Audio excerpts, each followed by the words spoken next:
నమస్తే, నేను మీ సోమన్న. ఈరోజు తెలంగాణ రాష్ట్ర ప్రభుత్వం 73 షెడ్యూళ్లకు సంబంధించిన జీవోలు విడుదల చేసింది. గత 10 సంవత్సరాల నుంచి ఆ జీవోలు సవరించబడలేదు. హడావిడిగా ఇప్పుడే సవరించారు. ఈ సవరించిన దాంట్లో వేతనాలు పెరిగాయా, తగ్గాయా, గత 10 సంవత్సరాల జీవోలకును ఇప్పుడు జీవోలు చూసుకుంటే వ్యత్యాసాలు ఏంటి, ఈ వివరాలన్నీ తెలుసుకోవడం కోసం ఈరోజు మనతో పాటు సిఐటియు రాష్ట్ర కార్యదర్శి బి మధు గారు ఉన్నారు. వారిని అడిగి తెలుసుకుందాం. అండి, కనీస వేతనాల జీవోలు 73 షెడ్యూల్ జీవోలకు సంబంధించి జనవరి 29న ప్రభుత్వం విడుదల చేసింది.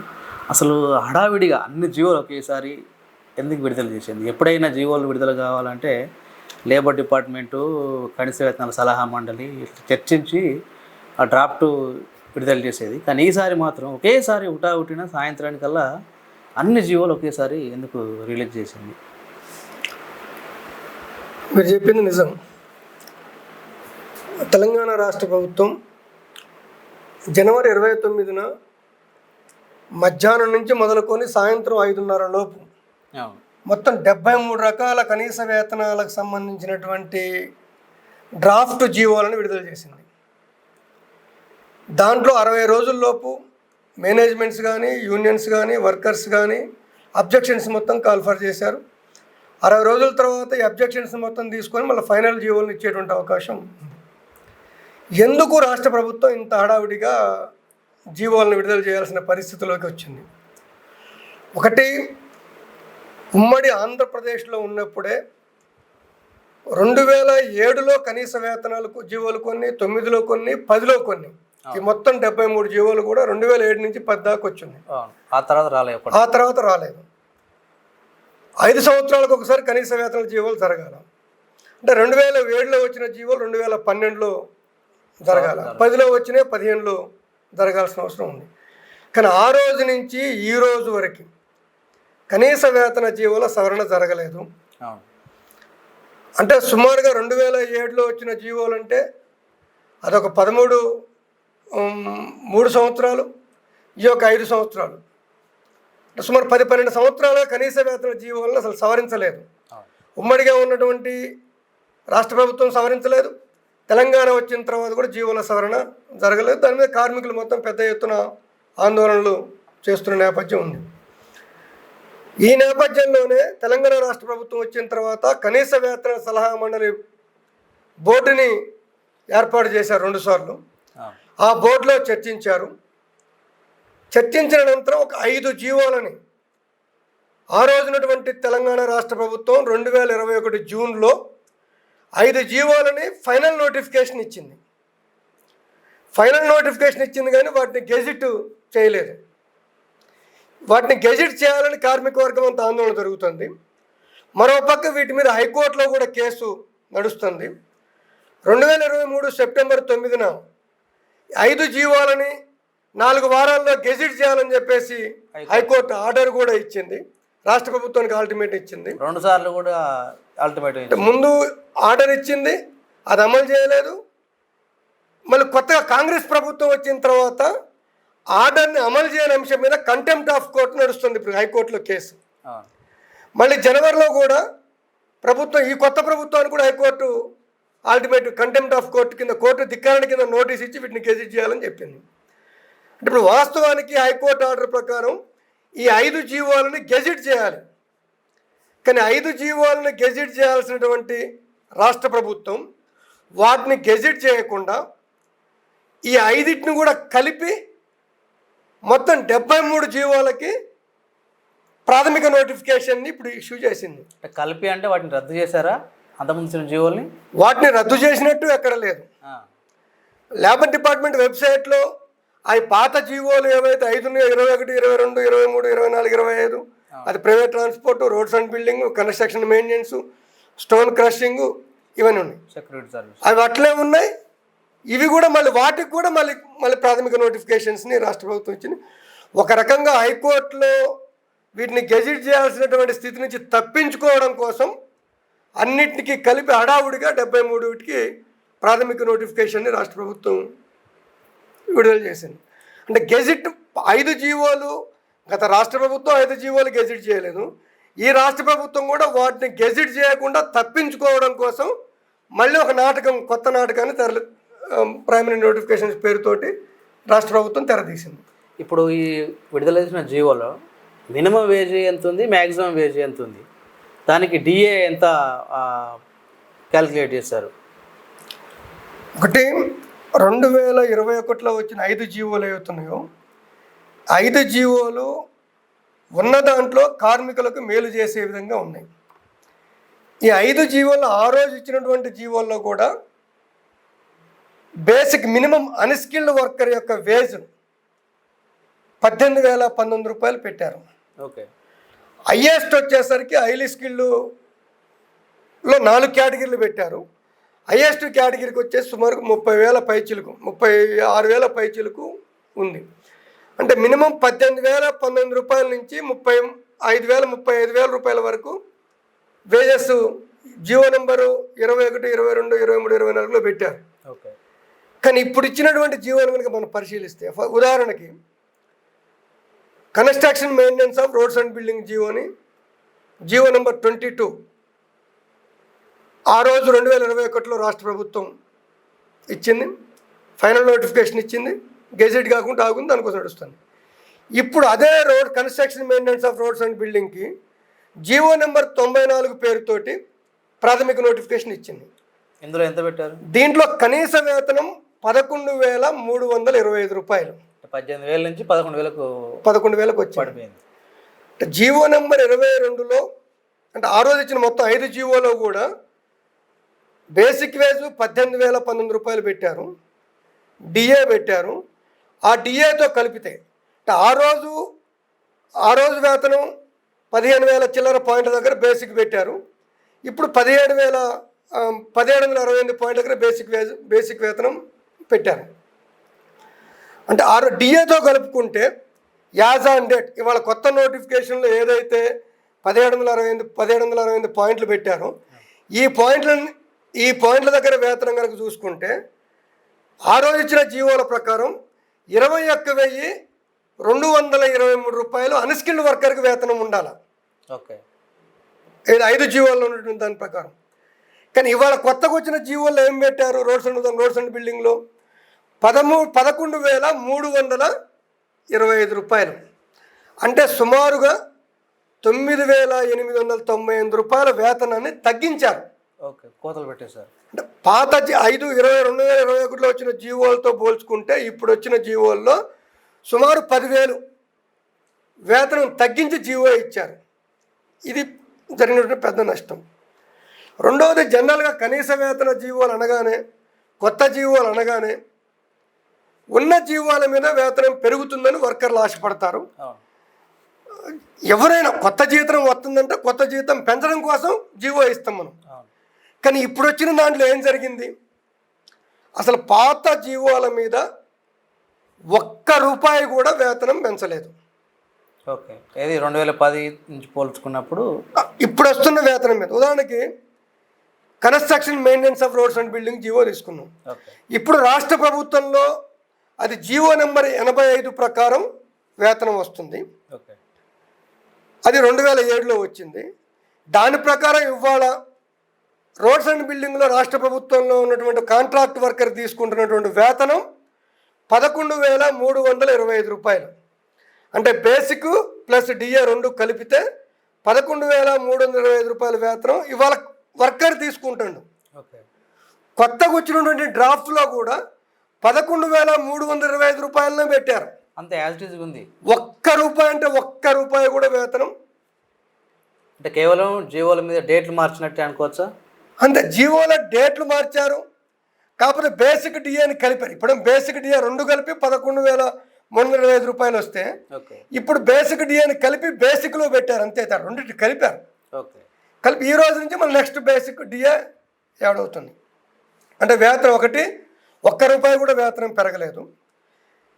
2021లో వచ్చినటువంటి జీవోలతో పోల్చుకుంటే సుమారు 10,000 రూపాయలు, కరెక్ట్గా చెప్పాలంటే 9,890 రూపాయల వేతనం తగ్గింది.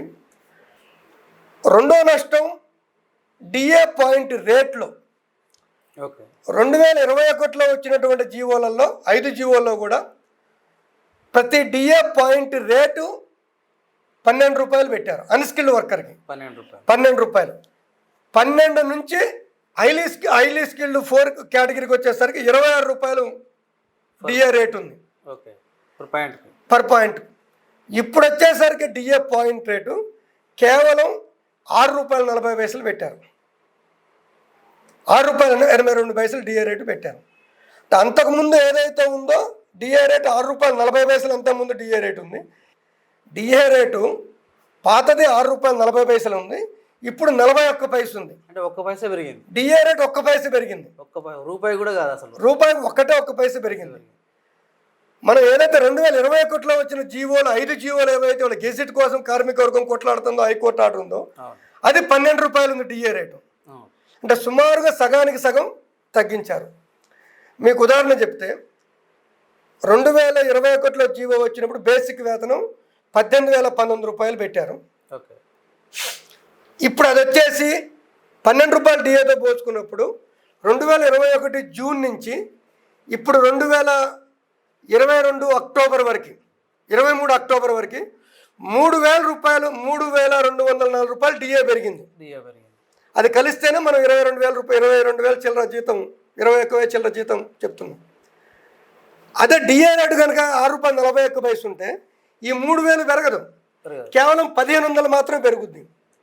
అంటే డిఏ రేటుని సగానికి సగం తగ్గించడం ద్వారా 6 నెలలకు ఒకసారి పెరిగిన ధరలకు అనుగుణంగా పెరగాల్సినటువంటి వీడియో కూడా సగానికి సగం తగ్గుతుంది.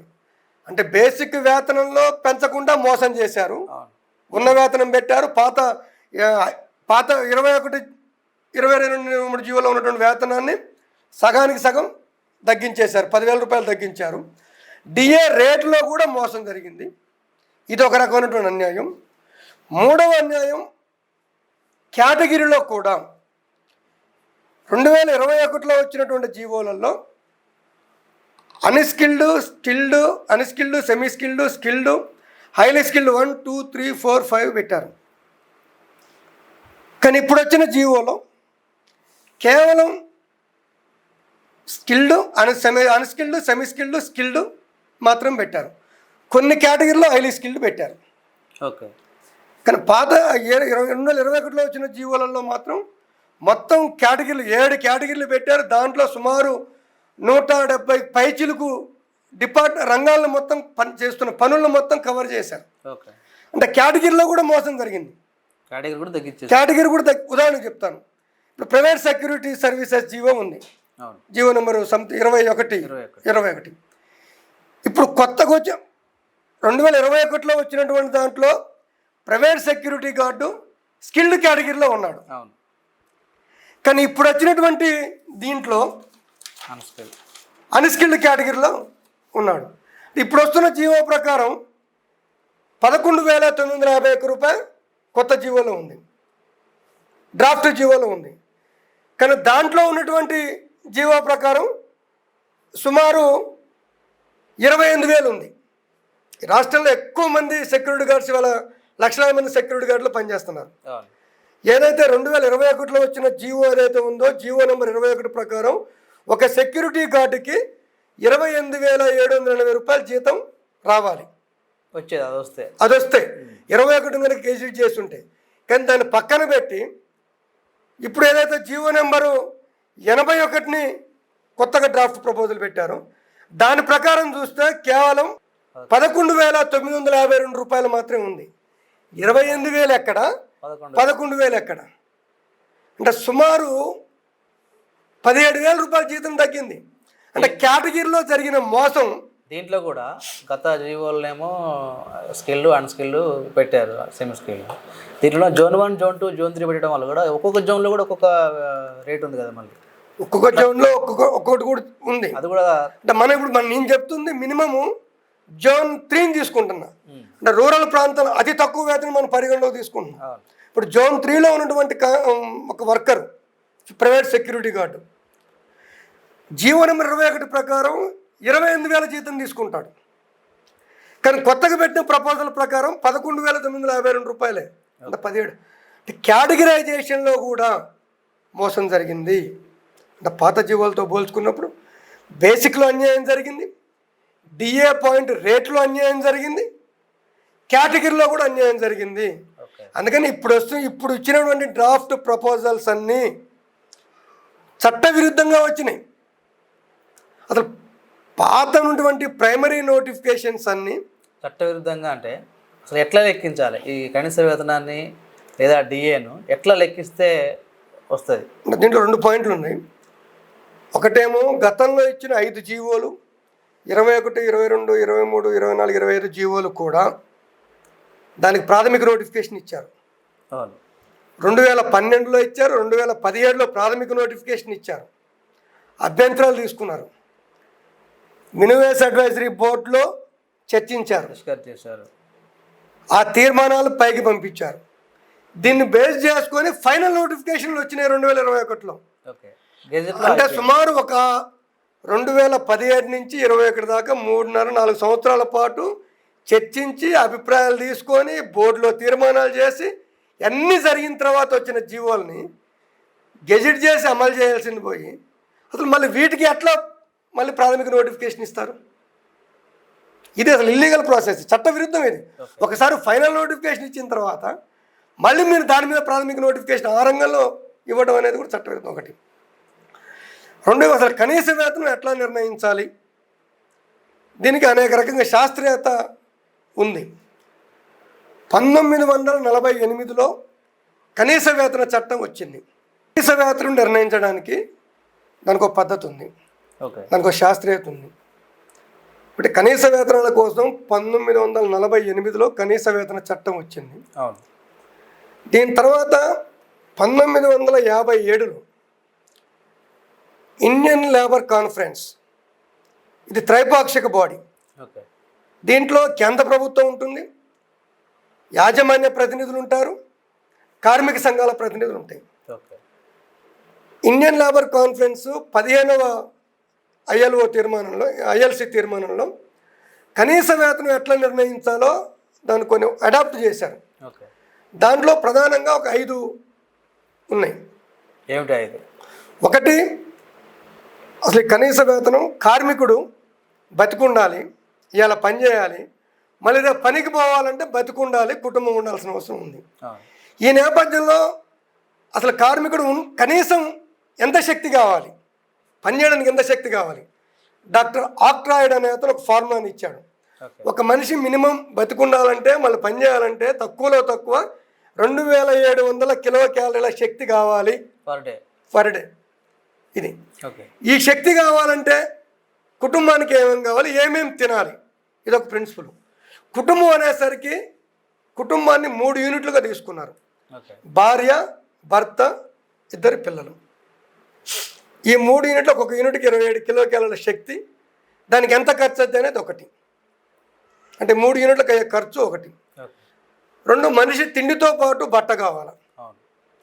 బట్టకి ఒక్కొక్క మనిషికి 18 గజాల బట్ట, అంటే 72 గజాలు.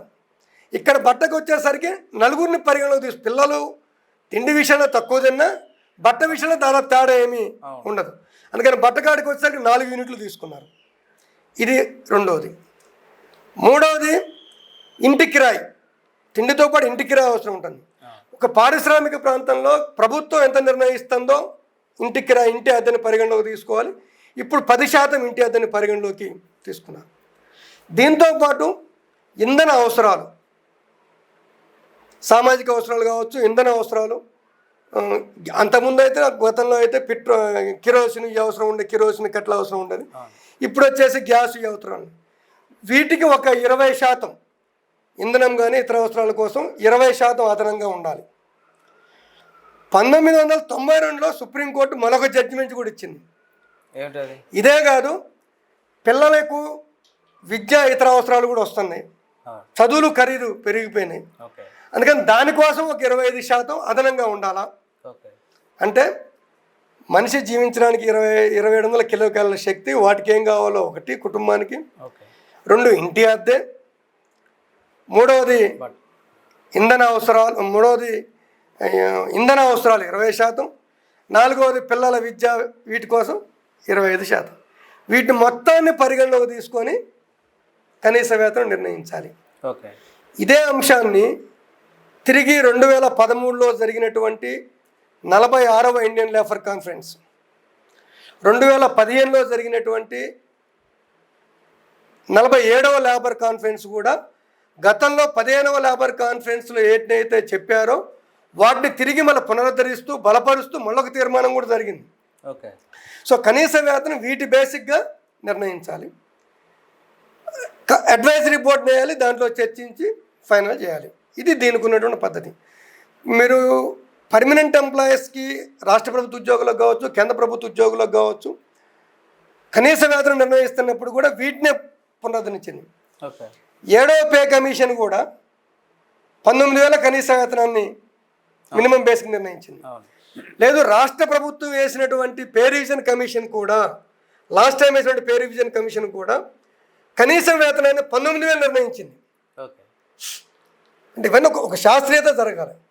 కానీ ఇప్పుడు ఏదైతే రాష్ట్ర ప్రభుత్వం విడుదల చేసినటువంటి ప్రాథమిక నోటిఫికేషన్లో ఈ శాస్త్రీయత లేదు.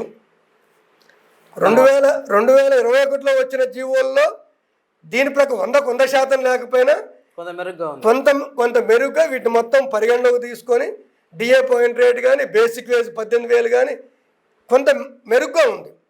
కానీ ఇప్పుడు వచ్చినటువంటి ప్రైమరీ నోటిఫికేషన్స్లో ఏ శాస్త్రీయత లేదు.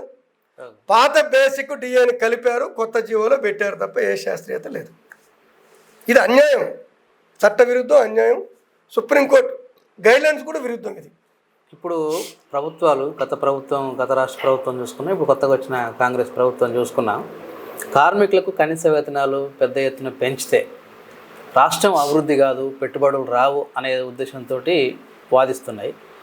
అదే వాదనలోనే 5 జీవోలు కూడా ముఖ్యమంత్రి దగ్గర పోయి పెండింగ్లో ఉండి అసలు ఆ జీవోలు గెజెట్ కాలేదు. ఇప్పుడు కొత్త జీవోలు వచ్చిన నేపథ్యం కూడా చూస్తే ఆ 5 జీవోలకు భిన్నంగా తగ్గించి ఇచ్చారు, గతం జీవోలకు తగ్గించి ఇచ్చారు. ఇప్పుడు ఈ ప్రభుత్వం కూడా అట్లనే భావిస్తుందనొచ్చా, తినేట్లా చూడొచ్చు? ఒకటి పెద్ద చర్చ అయితే సమాజంలో ఉంది. వర్కర్స్ జీతాలు పెంచాలనేసరికినే, సహజంగా జీతాలు పెంచాలని కార్మికుడు ఆందోళన చేసినా సరే, జీతాలు పెంచితే పరిశ్రమలు వెళ్ళిపోతాయి, జీతాలు పెంచితే పరిశ్రమ మూతపడితే చర్చ వస్తుంది. గతంలో ఉన్నటువంటి బీఆర్ఎస్ ప్రభుత్వం, కేసీఆర్ ఇదే రకమైనటువంటి ఆర్గ్యుమెంట్ని చేశాడు. ఇప్పుడున్నటువంటి ప్రభుత్వం కూడా అదే యాంగిల్లోనే ఉంది. ఒక చర్చని, జీతాలు పెంచితే పరిశ్రమలు మూతపడితే అభివృద్ధి ఆటంకం అయింది, రాష్ట్ర అభివృద్ధి ముందుకు పోతూ ఉద్యోగాలు ఉంది. దీంట్లో శాస్త్రీయత లేదు. ఇది ఒక పెద్ద అబద్ధం. ఓకే. జనరల్గానే కొత్త పరిశ్రమలు రావాలంటే ముందు కొనేవాడు ఉండాలి. ఏదైనా ఒక పరిశ్రమ ఎప్పుడు వస్తుంది? ఒక వస్తువును కొనేవాడు ఉంటే, ఆ వస్తువు యొక్క అవసరం ఉంటే పరిశ్రమని పెడతాడు, అమ్ముడుపోయింది. కానీ నిజంగా కార్మికుల యొక్క జీతాలు పెరిగితే, ఇప్పుడు ఇందాక చెప్తున్నా 11,000 చిల్లర వేతనం ఉంది, ఇప్పుడు 21,000 చిల్లర వేతనం ఉంది. జీవో నెంబర్ 21 గెజెట్ చేశారనుకోండి, ఒక్కొక్క వర్కర్కి 10,000 నుంచి 15,000 దాకా వేతనాలు పెరుగుతాయి. కార్మికుడు వేతనం పెరిగితే కార్మికుడు ఏం చేస్తాడు? తనకు కావాల్సిన అవసరాలు కొనుక్కుంటాడు. ఇప్పుడు ఉదాహరణకి ఒక వర్కర్ ఉన్నాడు, ఇప్పుడు ఒక జత బట్టలతో నడుపుతున్నాడు, జీతం పెరిగింది, అదనంగా ఇంకో జత బట్ట కొంటాడు, అదనంగా చెప్పులు కొంటాడు, పిల్లలకు మంచి బట్టలు కొంటాడు. డబ్బులు సరిపోక పాత బట్టలతో అడ్జస్ట్ అవుతున్నారు అనుకుందాం. జీతాలు పెరిగిన తర్వాత కొత్త బట్టలు కొంటాడు, మళ్ళీ వాళ్ళ దగ్గరికే పోతాయి, కొత్త వస్తువులు వస్తాయి. కార్మికుడి యొక్క జీతం పెరిగితే, కార్మికుడు కొనుగోలు శక్తి పెరిగితే వస్తువులకు డిమాండ్ పెరుగుతుంది, సరుకులకు డిమాండ్ పెరుగుతుంది.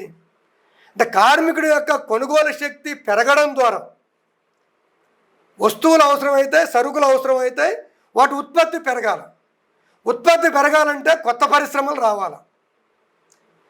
కొత్త పరిశ్రమలతో కొత్త ఎంప్లాయ్మెంట్ పెరుగుతుంది, ఆర్థిక అభివృద్ధి పెరుగుతుంది. అంటే ఆర్థిక అభివృద్ధి పెరగాలంటే కార్మికుల యొక్క, ప్రజల యొక్క కొనుగోలు శక్తి పెరిగితే ఆర్థిక అభివృద్ధి పెరుగుతుంది, కొత్త పరిశ్రమలు, కొత్త ఎంప్లాయ్మెంటు, ఇదంతా రొటేషన్ సర్కిల్ అవుతుంది. కానీ వేతనాలు పెరగడం ద్వారా అభివృద్ధి కుంటుపడుతుందని తప్పుడు వాదన. వేతనాలు పెరిగితే యజమానుల యొక్క లాభాలు తగ్గుతాయి తప్ప లాభాలు కూడా తగ్గుతాయని చెప్పలేము. లాభం అంటే కొంత వచ్చే లాభం నుంచి కొంత జీతం పెంచాల్సిన అవసరం వస్తుంది తప్ప ఓకే. ఆర్థిక అభివృద్ధి ఏం కుంటుపడదు, రాష్ట్ర అభివృద్ధి కుంటుపడదు. ఇది తప్పుడు వాదన. అంటే ఈ పరిశ్రమ యజమానులు అధిపతులు వాళ్ళ లాభాలని మరింత పెంచుకునేందుకోసం చేస్తున్న తప్పుడు వాదన తప్ప ఈ వాదనలో వాస్తవత లేదు.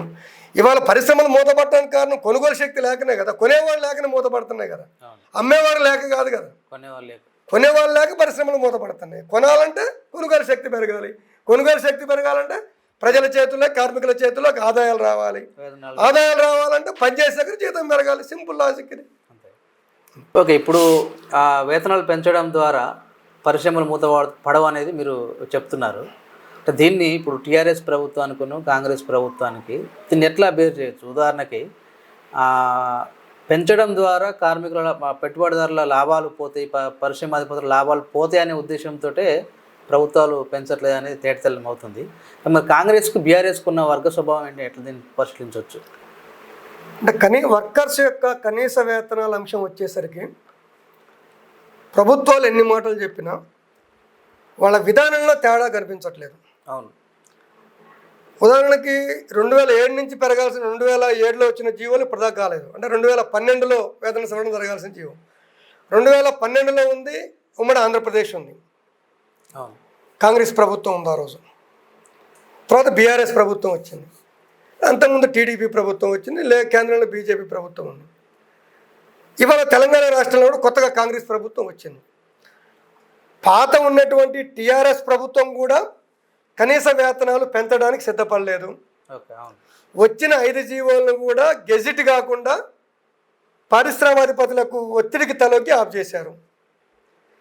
ఇప్పుడు వచ్చినటువంటి కాంగ్రెస్ ప్రభుత్వం కూడా 5 జీవోలను గెజిట్ చేయలే కదా, భిన్నమేమీ లేదు.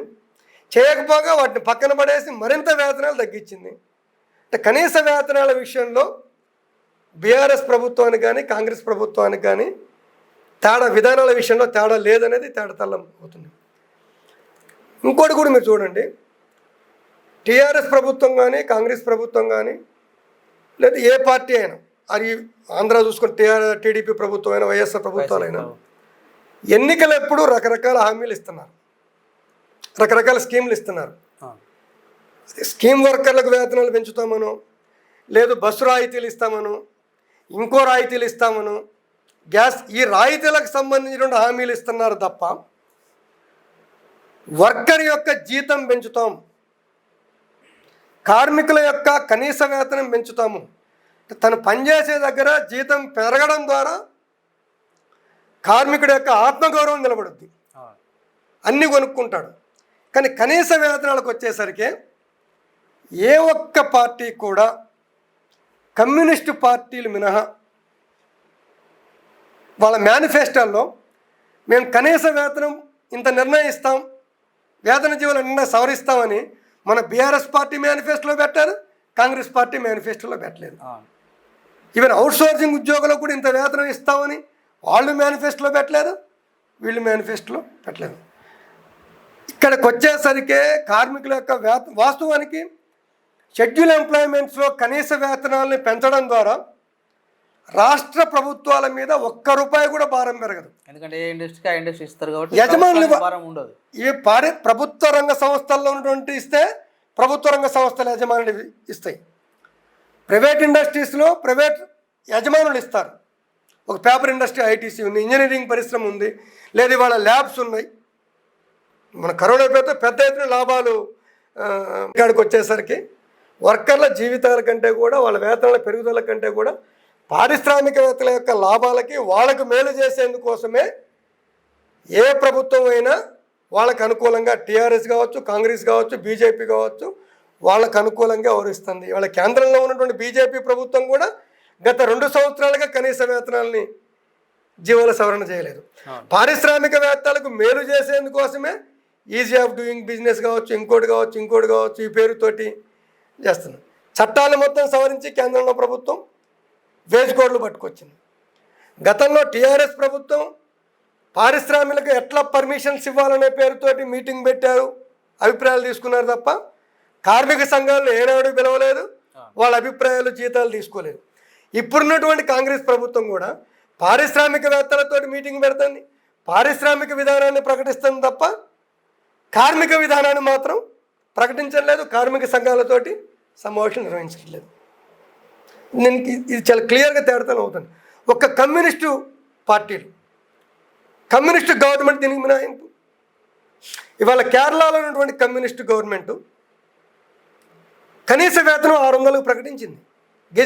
ఇలా అగ్రికల్చర్లో కూడా, వ్యవసాయ రంగంలో పనిచేసే వాళ్ళకు కూడా రోజుకు 600 రూపాయల కనీస వేతనాన్ని కేరళ గవర్నమెంటు, కమ్యూనిస్ట్ గవర్నమెంట్ ప్రకటించింది. ఒక పక్క పరిశ్రమల అభివృద్ధికి సాయం చేస్తుంది, మరో పక్క కార్మికుల యొక్క వేతనాలు పెంచేందుకోసం కూడా కమ్యూనిస్టు ప్రభుత్వం చేస్తుంది. మొన్న ఎన్నికల్లో కూడా కమ్యూనిస్టు పార్టీలు కనీస వేతనాలని తమ మేనిఫెస్టోలో ప్రకటించినాయి, ఆ సిపిఐ, సిపిఎం. కానీ టీఆర్ఎస్ ప్రకటించలేదు, కాంగ్రెస్ ప్రకటించలేదు. అంటే కార్మికుల కాడికి వచ్చేసరికి విధానాలలో తేడా అయితే మనకు కనిపించట్లేదు. ఇప్పుడు ఫైనల్గా రాష్ట్ర ప్రభుత్వాన్ని మీరు ఏం డిమాండ్ చేస్తున్నారు, కార్మిక వర్గానికి ఏం అప్పీల్ చేస్తున్నారు? ఒకటి, ఇవాళ రాష్ట్ర ప్రభుత్వాన్ని మేము సిఐటిగా కార్మికులందరి తరపున దాదాపు 1,20,00,000 మంది అసంఘటిత రంగ కార్మికులకు వర్తించేటువంటి 72 షెడ్యూల్ ఎంప్లాయ్మెంట్స్లో కనీస వేతనాన్ని ఏదైతే సుప్రీంకోర్టు జడ్జిమెంట్ ఉందో, లేదు జాతీయ లేబర్ కాన్ఫరెన్స్ సిఫారసులు ఉన్నాయో, ఆ సిఫారసుల ప్రకారం కనీస వేతనం నిర్ణయించాలి. 2, ఇప్పటికే గత కనీస వేతనాల సలహా మండలిలో చర్చించి నిర్ణయించి వాటి ఆధారంగా ఫైనల్ జీవోలు వచ్చినటువంటి 5 జీవోలు, 21, 22, 23, 24, 25 జీవోలు అయితే ఉన్నాయో, ఈ 5 జీవోలని హైకోర్టు కూడా గెజిట్ చేయమని చెప్పింది. వాటిని తక్షణం గెజిట్ చేసి అమలు చేయాల్సిన అవసరం ఉంది. మిగిలినటువంటి అన్ని వాటికి కూడా కనీస వేతనము ఇవాళ ఆక్ట్రాయిడ్ ఫార్ములా ప్రకారం, సుప్రీంకోర్టు జడ్జిమెంట్ ప్రకారం, జాతీయ లేబర్ సిఫారసుల ప్రకారం కనీస వేతనాన్ని 26,000ని బేసిక్గా నిర్ణయించి, దాని ప్రకారం వీడియోని కూడా నిర్ణయించి, కొత్త వేతనాలని మిగతా అన్నిటి వాటి కూడా ఇవ్వాలని చెప్పేసి ప్రభుత్వాన్ని డిమాండ్ చేస్తున్నాం. మేము కార్మిక వర్గానికి చేస్తున్నటువంటి అప్పీల్, ఇవాళ గతంలో ఉన్న బీఆర్ఎస్ ప్రభుత్వం అయినా, ఇవాళ నుండి కాంగ్రెస్ ప్రభుత్వం అయినా పారిశ్రామికవేత్తల యొక్క ప్రయోజనాలు చూస్తున్నారు తప్ప కార్మికుల యొక్క ప్రయోజనాలు చూడట్లేదు. మరి పాలక వర్గాలు కార్మికుల వర్గం యొక్క ప్రయోజనాలు చూడనప్పుడు కార్మికుల యొక్క ప్రయోజనాలని ఆలోచించాల్సిన వయసు కార్మిక వర్గం మీద ఉంది. తన వేతన పెరుగుదల కోసం, తన హక్కుల కోసం వర్కర్లు మొత్తం ఆలోచించాలి, స్ట్రగుల్ చేయాలి, పోరాడాలి. ఇవాళ ఎక్కడైతే కార్మిక వర్గం పోరాటంలోకి వస్తుందో, స్ట్రగుల్లోకి వస్తుందో, వాటి గురించి ఎంతో కొంత ప్రభుత్వాలు ప్రకటనలు చేస్తున్నాయి. మొన్న మేనిఫెస్టోలో ఆశా వర్కర్ల గురించి, అంగన్వాడీ వర్కర్ల గురించి మేనిఫెస్టోలో పెట్టారు. ఎందుకు పెట్టారు? పెద్ద ఎత్తున వాళ్ళు పోరాడారు, స్ట్రగుల్ చేశారు. అమ్మ వీళ్ళ గురించి పెట్టకపోతే మన కోర్టులో భయం ఉంది, పెట్టారు. ఇంప్లిమెంటేషన్ అనేక సమస్యలు ఉండొచ్చు, కానీ ముందు మాట్లాడాల్సిన స్థితిలోకి నెట్టబడ్డారు. ఇవాళ 73 షెడ్యూల్ ఎంప్లాయ్మెంట్స్లో కూడా పారిశ్రామికల్లో పనిచేసినటువంటి కాంట్రాక్ట్ వర్కర్లు కానీ, వర్కర్లు మొత్తం వాళ్ళ గురించి పాలకులు ఆలోచించాలి, ప్రభుత్వాలు ఆలోచించాలంటే వాళ్ళు రోడ్ల మీదకి రాకుండా, పోరాటం చేయకుండా, స్ట్రగుల్ చేయకుండా ఈ పాలక వర్గాలు, ప్రభుత్వాలు ఆలోచించే పరిస్థితి లేదు. అందుకని ఇవాళ ఏదైతే 73 షెడ్యూల్ ఎంప్లాయ్మెంట్స్ రాష్ట్ర ప్రభుత్వం ప్రాథమికంగా నోటిఫికేషన్లు ఇచ్చిందో, ఇవి అత్యంత దుర్మార్గమైనవి. ఇవి కనుక అమల్లోకి వస్తే కార్మిక వర్గం జీవితాలు మొత్తం బుగ్గిపాలైతే, ఆగమాగం అయితే. అందుకని వీటిని అడ్డుకోవాల్సిన అవసరం ఉంది, వీటిని వ్యతిరేకించాల్సిన అవసరం ఉంది. వీటికి వ్యతిరేకంగా కార్మిక వర్గం మొత్తం పెద్ద ఎత్తున స్ట్రగుల్లోకి, పోరాటంలోకి రావాల్సిన అవసరం ఉంది. ఓకే అండి, ఇదండి కనీస వేతనాల నిర్ణయం వెనకాల ఉన్న రహస్యాలన్నింటినీ కూడా మనం చర్చించాము. ఇదండి ఈరోజు కనీస వేతనాలకు సంబంధించిన జీవోల గురించి చర్చించాము. మరొక అంశంపై మరో వీడియోతో కలుద్దాము. అప్పటి వరకు టీ న్యూస్ను సబ్స్క్రైబ్ చేయండి, షేర్ చేయండి, లైక్ చేయండి. Thank you.